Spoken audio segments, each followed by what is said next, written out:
I'm Catherine. And I'm Daniela. We We are are the the twins. twins. Hello and welcome to our show, and thank you for watching. We appreciate all of you so much. And if you like our videos, please like and subscribe for more. Thank you. I welcome Shell to our show and thank you so much for coming on here. Oh, thank you for having me. I'm excited. It all originates from my grandmother. She lived to be 104, and her name was Sue Sosi, and she lived on the Navajo reservation. And I have never known anyone else to have just the strong will, the preservation, just the wisdom that she had. So I've learned everything I know from her. And I wrote a book called Finding My Sacred.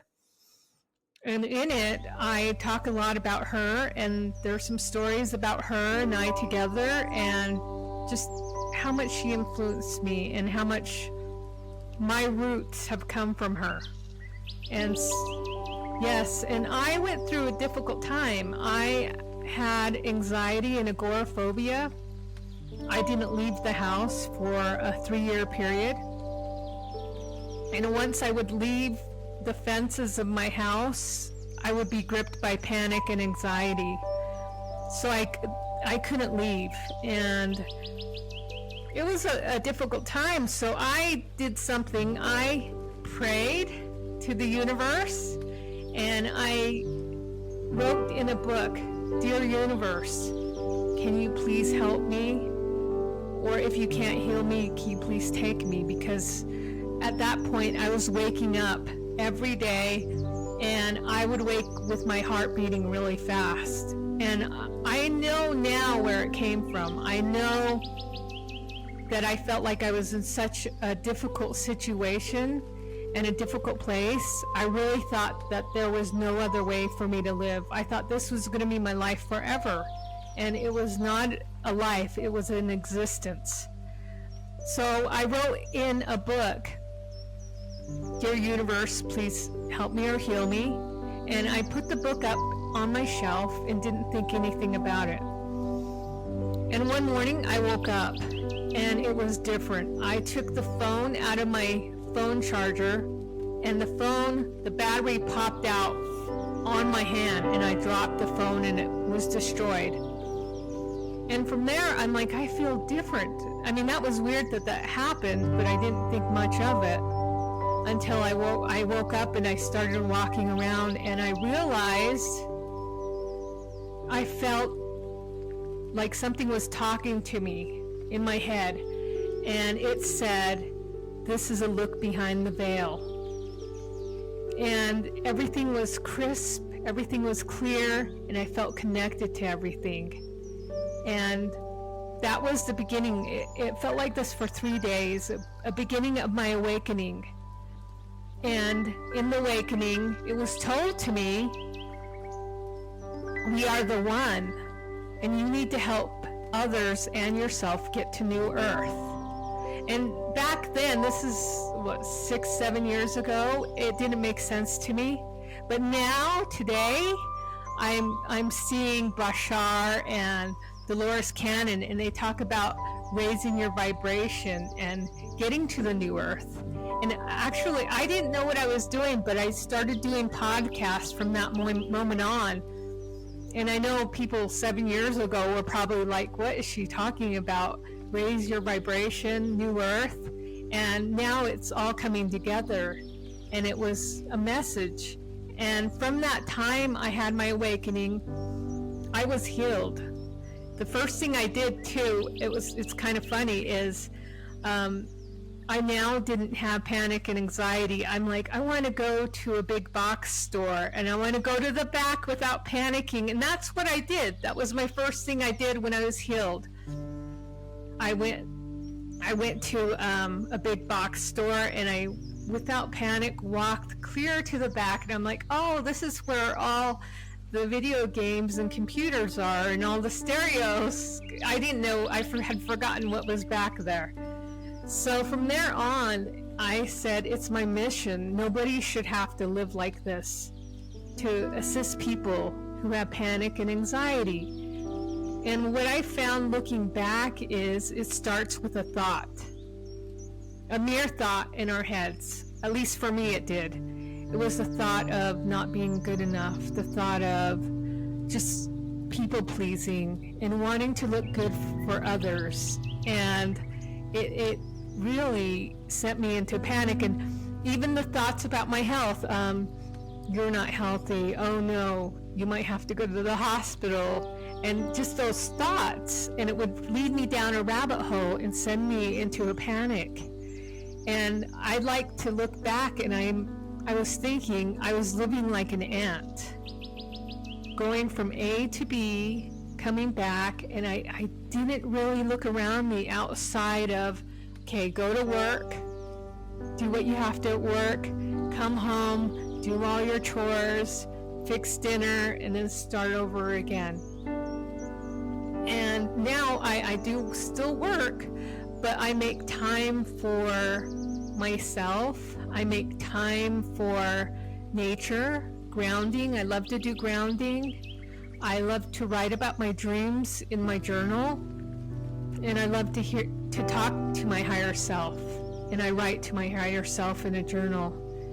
And I've had many miracles happen from that. I mean, my laptop was stolen about 2 months ago. It was stolen from my car. And I got a phone call yesterday saying, hey, I opened your laptop and I noticed it had a name in it.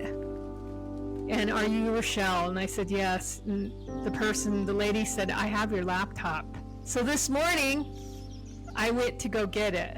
So, I mean, there's just ways I talk to spirit, ways I talk to my guides, and it doesn't happen in my time.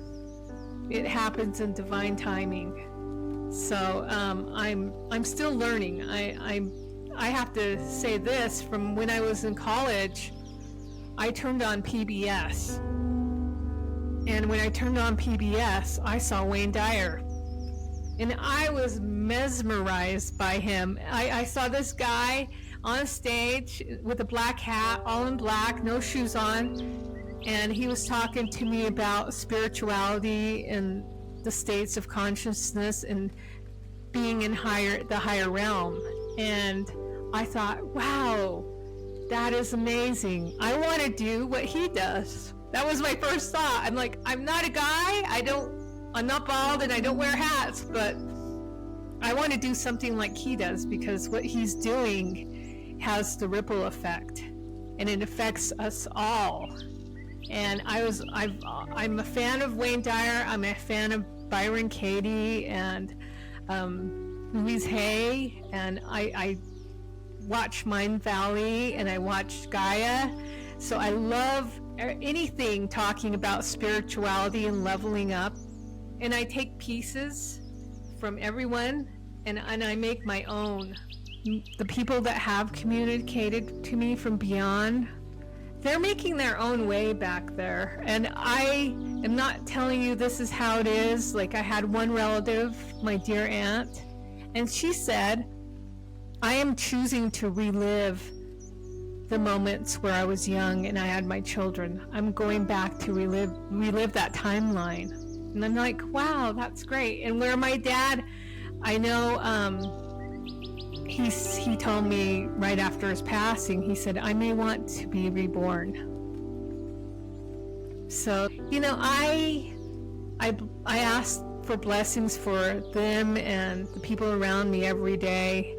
And I just come to this reasoning that before we come to Earth, we plan out how we want to live and when we want to pass. I know that doesn't make sense, because when people are so young and they go, it's like, oh, that's a tragedy. But if you really look back from perspective and you realize, oh, if that hadn't have happened, this would have been a different trajectory in our lives. So I have really come to a peace about the relatives that I love going and passing, because I know that they're okay, and I know that they're in a higher realm, and that they're living how they want to live. I mean, spiritually living. So it's really a sense of peace and love for having them. I mean, if you think about it, they chose you to be in the realm with you. I mean, isn't that a blessing? My grandmother chose to come here when I was here. My cousins, my aunts, my uncles, my mom, my dad, they chose to come in this timeline where I'm here.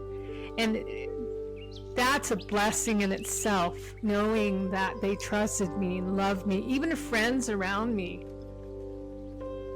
Back in 2008-9, I was living well. I mean, my husband at the time had a business. He was making $5,000 a month, and we had a house. And I wrote in my book, the only thing I had to worry about was what to bring to the neighborhood barbecue.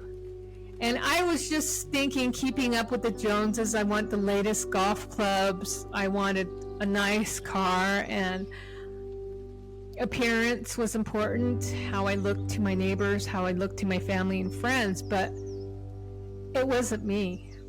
It was a part of me, but it wasn't deeply me. So when I went into the depression and I had agoraphobia, like, life stopped for me, and I was forced to be by myself a lot.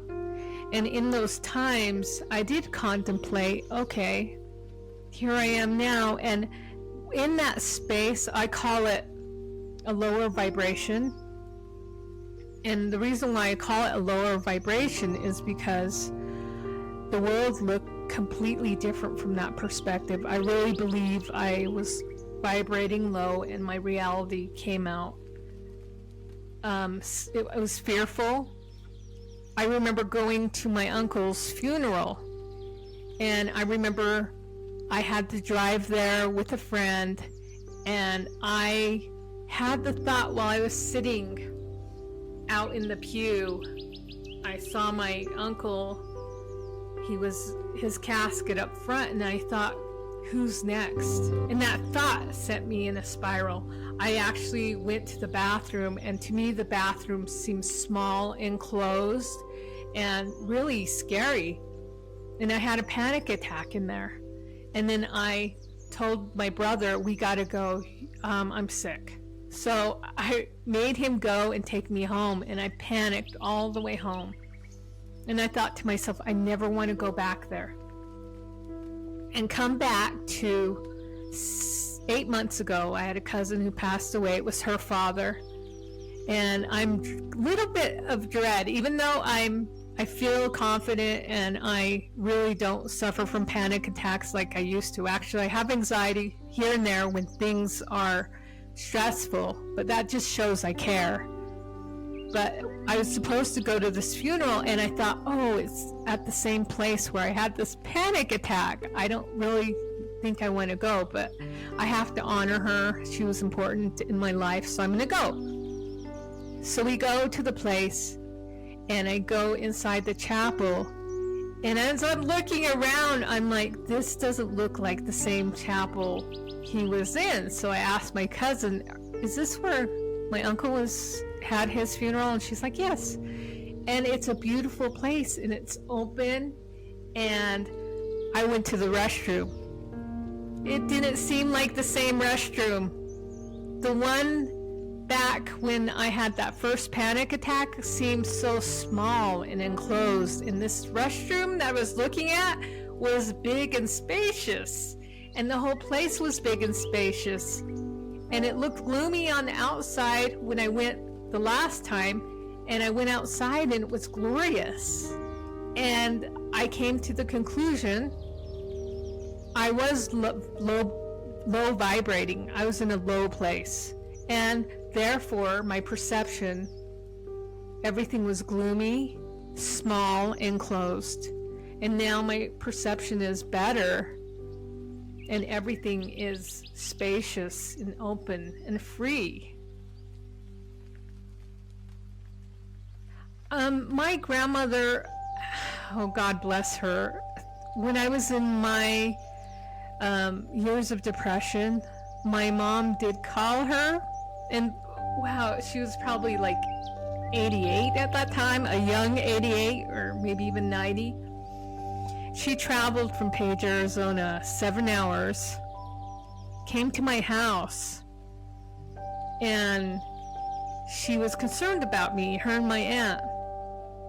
And we were sitting at the table, and I'll never forget this. She grabbed my hand, and she said, "Shacho," that's, my granddaughter. She said, "We all living beings are the same, whether you're another color, another race, or you're poor or rich." She said, "We will all at one point feel pain and despair." She said, "But please don't ever think your pain is greater than anyone else's." And I really took that to heart, and I heard her stories of everything she's gone through. In Finding My Sacred, there's a chapter, and it's about her and just the hardship, the struggles she's had and how she overcame them. So that's in there, and I just realized, wow, this lady, she had 15 children, and like 2 of them she delivered on her own. She didn't go to a hospital. Like, she directed my uncle, who was I think 11 at the time, what to do. So she's just amazing, and I always, in times of weakness, have looked to her and thought, wow, if she can do it, if she can get through this, I can do it too. And going on another note, I go to these trainings. They're called impact trainings, and they're at a center in Draper, Utah. And we had a class, and it was around the full moon. And I closed my eyes. They said, picture someone you want here. And I closed my eyes, and I pictured my grandmother Sue, and I felt her so completely. And there's other people there, and afterwards, like about 10 people came up to me and said, I saw a purple aura over your head. And I said, that was my grandmother. One thing I learned from my grandmother is definitely being in prayer, and even the slightest, being appreciative. Like when it would rain, she loved the rain, and we could be anywhere, and she'd just hold her hands up and feel the rain and say, this is a blessing. Usually there's a pinpoint, and then you can go in and meditate on that and clear it, and just tell your inner child, hey, that was just one moment. That is not you, and we are in control now. That incident is not going to happen again. We have a limited mind on earth, and so not for everyone, not everybody is the same, not everybody believes in the same, but I would suggest buying a book. That's what I did with the angels, how to call up on the angels.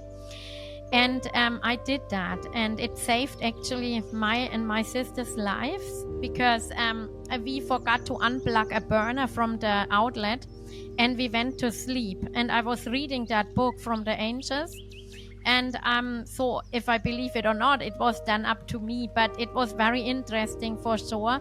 So we fell asleep, and the burner was still on, and nobody thought about it to unplug it. And that angel feather touched my hand, like my fingers, my hand, And I woke up right there, and I straight went to the burner, unplugged it, and went back to bed. And that right there, and I know it was an angel feather because I felt the feather on my arm. So that right there, I think, is a proof. Yes.